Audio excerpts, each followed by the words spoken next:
Hello दोस्तों, welcome back to code battle with Ajay. So आज हमारा डे 10 इन HTML।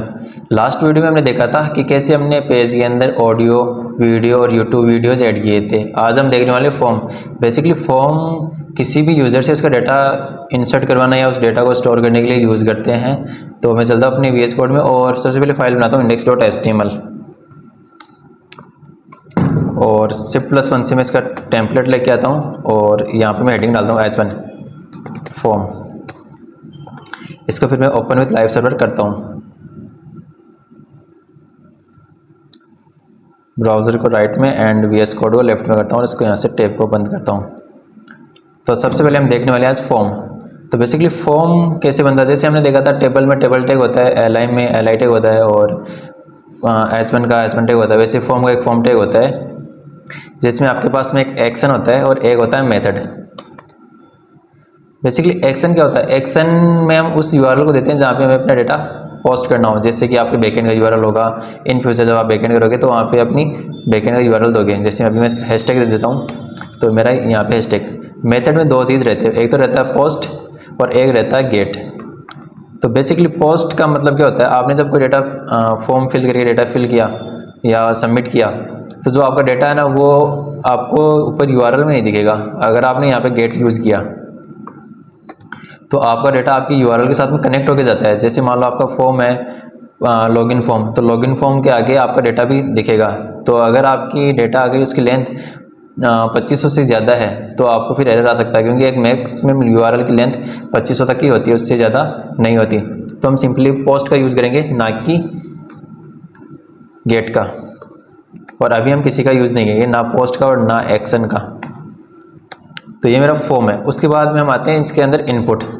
मुझे किसी यूज़र से इसका इनपुट लेना है तो इनपुट टेक्स्ट, यहाँ पे मुझे कुछ भी टेक्स्ट फिल कर सकता हूँ, जैसे कि डे 10 HTML या कोड बैटल विद अजय। तो सिंपल आ गया। अगर मैं इसमें से टेक्स्ट को हटा भी दूँ, टाइप टेक्स्ट, टाइप ये बताता है कि हमारा टेक्स्ट इसका इनपुट का टाइप करेगा, तो ये बाय डिफ़ॉल्ट टेक्स्ट ही रहता है। और उसके बाद में आता है टाइप के बाद में टेक्स्ट और यहाँ पे होती है ID। सो सिंपली ID का मतलब होता है कि हमें इसको कुछ यूनिकनेस दिखाना है। ID वैसी होती है जैसे क्लास में रोल नंबर होता है ना, वो किसी स्टूडेंट का यूनिक होता है। वैसे यहाँ पे ID, जैसे मैं इस इनपुट को यूनिक बनाना चाहता हूँ तो मैं इसको ID दूंगा, जैसे फर्स्ट नेम। और अभी मुझे पता नहीं चल रहा है कि मुझे यहाँ पे क्या फिल करना है, तो मैं यहाँ पे लगाऊंगा लेबल। लेबल के अंदर मैं ऐड करूँगा फर्स्ट नेम और स्पेस कॉलन। तो मुझे यहाँ पे दिखेगा फर्स्ट नेम और इसके आगे मैं अपना फर्स्ट नेम ऐड कर सकता हूँ अजय। बट अभी इन दोनों के बीच में सिंक नहीं हुआ, ना इनपुट और लेवल के बीच में, क्योंकि मैं इनपुट इस लेवल पे क्लिक करूँ ना तो मेरा ऑटो फोकस हो जाना चाहिए। क्या, ये वाला इनपुट।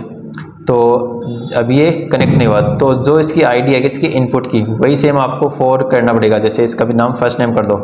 अब दोनों सिंक हो गए। अब मैं इस फर्स्ट नेम पे क्लिक करूँगा तो वहाँ पे ऑटो फोकस अपने आप हो जाएगा।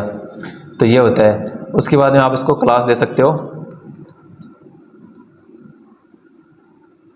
Class equals to first name. मैंने कुछ गलती कर दी,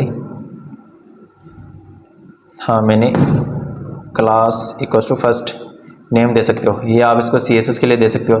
क्लास वैसी होती है जैसे क्लास में नेम होता है, नेम मल्टीपल हो सकते हैं, वैसे भी क्लास भी मल्टीपल हो सकती है या सेम हो सकती है दो बच्चों की। जैसे दो बच्चों का नेम क्लास में सेम होता है, वैसे ही किसी भी दो डिव की क्लास सेम हो सकती है। उसके बाद हम यहाँ पे यूज़ करेंगे नेम, जैसे फर्स्ट नेम, और यहाँ पे यूज़ करेंगे वैल्यू। तो वैल्यू बाय डिफॉल्ट हम कुछ नहीं रखते। अगर मैंने यहाँ पे रखी रवि तो मुझे इस फॉर्म में रवि दिखेगा, बट मैं चाहता हूँ यूज़र जो भी फिल करे ना वो मुझे मिले, तो मैं अभी इसमें कुछ एम्प्टी रखूँगा। तो मेरा डेटा जाता वो नेम कॉलन वैल्यू के रूप में जाएगा कि नेम की वैल्यू क्या रहेगी। उसके बाद हमारे पास कुछ एट्रीब्यूट्स होते हैं। पहला होता है रीड ओनली। अगर मैंने इसको रीड ओनली कर दिया तो मैं इसे कुछ टाइप नहीं कर पाऊँगा। फिर दूसरा होता है मेरे पास में डिसेबल। अगर मैंने इसको डिसेबल कर दिया तो मैं इस पर कुछ क्लिक भी नहीं कर पाऊँगा। देन तीसरा होता है मेरे पास में मैक्स लेंथ। मैंने इसको दी 10, तो मैं इस इनपुट में 10 से ज़्यादा कुछ लिख नहीं पाऊँगा। उसके बाद में हमारे पास में होती है रिक्वायर्ड, सॉरी रीड ओनली नहीं, रिक्वायर्ड। इसका मतलब होता है कि आपको इसको फिल करना ज़रूरी है। जैसे मैं यहाँ पर एक इनपुट बनाता हूँ जिसका टाइप सबमिट कर देता हूँ एक बार के लिए, और जब मैं इस पर क्लिक करूँगा तो मुझे यहाँ पे एरर आ जाएगा कि इसको फिल करना ज़रूरी है क्योंकि मैंने इसको रिक्वायर्ड किया। अगर मैं इसको रिक्वायर्ड से हटा दूँ तब मैं इसको सबमिट हो जाएगा मेरा फॉर्म।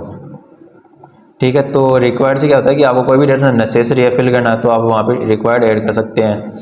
उसके बाद में सबमिट हो गया, रिक्वायर्ड हो गया। एंड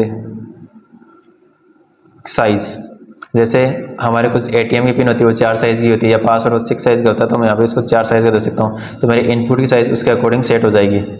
अब जो मैंने इसको लेबल दिया था ना कि फर्स्ट नेम है, मैं इसके अंदर भी कुछ लिख सकता हूँ कि यूज़र को पता चले कि उसको यहाँ पे फिल क्या करना है। तो यहाँ पे एक होती है हमारे पास में एट्रीब्यूट प्लेस होल्डर, वहाँ पे मैंने लिखा फर्स्ट नेम, तो यहाँ पे यूज़र को फर्स्ट नेम दिखेगा। और साइज़ को हटा देता हूँ एक बार के लिए मैं। अब जब यूज़र इस पर क्लिक करना स्टार्ट करेगा आ जाए तो वो फर्स्ट प्लेस होल्डर हट जाएगा और वहाँ पे उसका नाम आ जाएगा। तो ये होता है बेसिक फॉर्म। तो अभी हम एक एग्जांपल बनाते हैं, जैसे यूज़र से फॉर्म फिल करवाना उसका। तो सिंपल इनपुट, मैं आपको इनपुट के कुछ एग्जांपल देता हूँ। पहला ईमेल, एंड एक इनपुट बनाता हूँ, उसका टाइप है मेरा सबमिट। अब देखना, ये मैंने एक बनाया, इसमें मैंने लिखा एज ए और इसको सबमिट करना चाहता हूँ मैं, तो मुझे एरर आएगा क्योंकि ईमेल में @gmail.com नेसेसरी है, तो मुझे यहाँ पे फिल करना पड़ेगा @gmail.com। अब मैं इसको फॉर्म को सबमिट कर सकता हूँ। फिर मेरे पास एक रहता है इनपुट, यहाँ पे पासवर्ड। तो जब मैं इसमें कुछ फिल करूँगा तो मुझे यहाँ पे डॉट में दिखेगा, ना कि अल्फ़ाबेट में दिखेगा या नंबर्स में दिखेगा। उसके बाद में ईमेल पासवर्ड सबमिट और टेक्स्ट हो गया, इनपुट टाइप टेक्स्ट। सो मुझे एक फॉर्म बनाना है, जैसे मुझे यूज़र से first name last name as और उसकी ईमेल आईडी पासवर्ड लेना है और उसको सबमिट करना है। तो मैं कैसे बनाऊंगा, सिंपल फॉर्म बनाऊंगा, इनपुट एंड फर्स्ट टाइप रहेगा उसका टेक्स्ट, और उसको मैं 3 बार कॉपी कर लेता हूँ या Ctrl+Z, और इसके अंदर मैं दे देता हूँ उसको आईडी फर्स्ट नेम, क्लास अभी रहने देते हैं क्लास वैल्यू और उसका। उसके बाद मैं इसको बनाता हूँ लेबल, लेबल में उसको फर्स्ट नेम दे देता हूँ और यहाँ पर फर्स्ट नेम स्पेस, तो मेरा फर्स्ट नेम बन गया। अब मुझे इसको देना पड़ेगा BR टैग, तो ब्रेक लाइन, और इसको मैं कॉपी कर देता हूँ 3 बार। Ctrl+D से आप इसको शॉर्टकट कॉपी कर सकते हो, और मुझे एक BR एक्स्ट्रा देना पड़ेगा सब में क्योंकि स्पेस ज़्यादा आ जाए। और इसके नीचे हो गया। अब मेरे पास एक शॉर्टकट होता है, जब मैं Alt प्रेस करके जहाँ जहाँ पर मेरा क्लिक करूँगा ना वहाँ पे मेरा कर्सर आ जाएगा। तो मुझे चेंज किसको करना है, इन 2 को।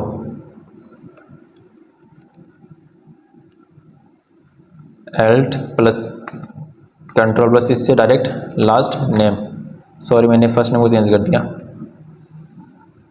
इसको चेंज करना मुझे, तो मैंने इसको किया लास्ट नेम। फिर यहाँ पे मैं कर दूंगा लास्ट नेम, और इसके बाद मैं इसको कर दूंगा gender,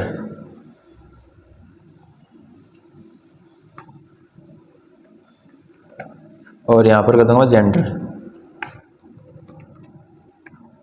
first name last name gender. उसके बाद मैं उससे लूँगा उसकी ईमेल, तो सेम इसको कॉपी पेस्ट करता हूँ, और यहाँ पे पहला काम, यहाँ पे मैं इस एल्ट की जगह कर दूंगा,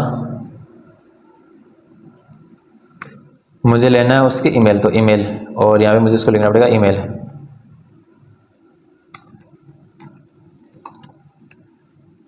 बट मुझे इसका टाइप देना पड़ेगा ईमेल।